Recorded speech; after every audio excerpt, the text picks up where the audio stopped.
Chicken ஒரு 1 kilo வாங்கியிருந்தேங்க. 1 kilo நல்லா மஞ்சள்லாம் போட்டு வாஷ் பண்ணி தனியாக ஒரு கண்டெய்னரில் எடுத்து வச்சாச்சு. ஏன்னா இன்றைக்கி டர்க்கி தானங்க செய்ய போகிறோம். ஸோ டர்க்கி நல்லா வாஷ் பண்ணிக்கிட்டேன். வாஷ் பண்ணிவிட்டு அதையும் கொஞ்சம் கட் பண்ண ஆரம்பித்தாச்சு. ஸோ பெரிய பீஸ் வந்து பிரியாணிக்கும், கொஞ்சம் சின்ன சின்ன பீஸ் வந்து சில்லிக்கும் தனித்தனியாக எடுத்து வச்சுக்கிட்டேன். என் ஹஸ்பண்ட் ரெடியாக இருக்கிறாரு. எப்படா பையனை என் கையில் கொடுத்துட்டு குக் பண்ண ஸ்டார்ட் பண்ணலான்ட்டு. நானும் எல்லாம் சீக்கிரமாக வாஷ் பண்ணிவிட்டு அவர்கிட்ட எல்லாம் ஹேண்ட் ஓவர் பண்ணிட்டேன்.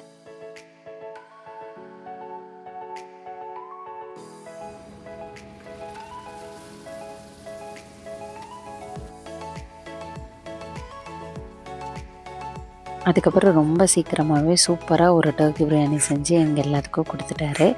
நாங்களும் சூப்பராக சாப்பிட்டுட்டோம். நயோமிக்கு ரொம்ப பிடிச்சிருந்தது. அப்புறம் ஆஃப்டர்நூன் நல்லா ரெஸ்ட் எடுத்துகிட்டு அதே பிரியாணி நைட் சூப்பராக சாப்பிட்டுட்டு நெக்ஸ்ட் வீக் அந்த மாவாட்டி இந்த டே சூப்பராக முடிச்சாச்சு.